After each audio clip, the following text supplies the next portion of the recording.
our focus, rapidly rising food costs here in Korea pushed consumer prices in January up to levels not seen since late 2012. The devastating bird flu outbreak, coupled with a poor supply of farm goods from last year, are now hitting consumers in the wallet. Our Shin Se-min looks beyond the numbers.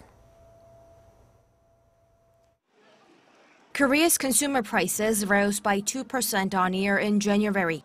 That's the steepest growth seen since October 2012, and is also the first time since then that the figure has hit the 2% range. Since September, inflation has been floating in the 1% range. In the few months before that, prices were only edging up by between 0 to 1%.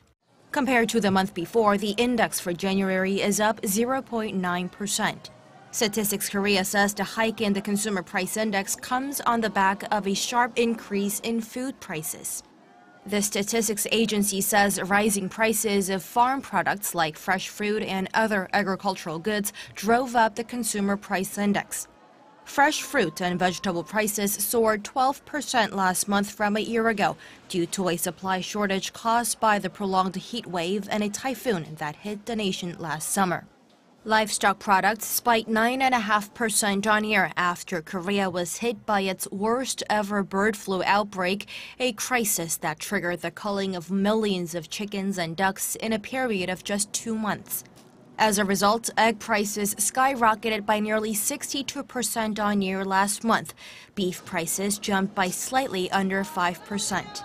The rise in food prices is being heavily felt by consumers, reflected in the Consumer Sentiment Index last month, which fell to its lowest level since early 2009 during the global financial crisis.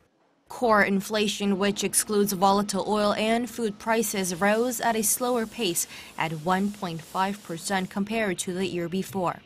Until the latest figures, inflation had been lagging behind the central bank's target for months on end, even after the Bank of Korea lowered it to 2% at the beginning of last year.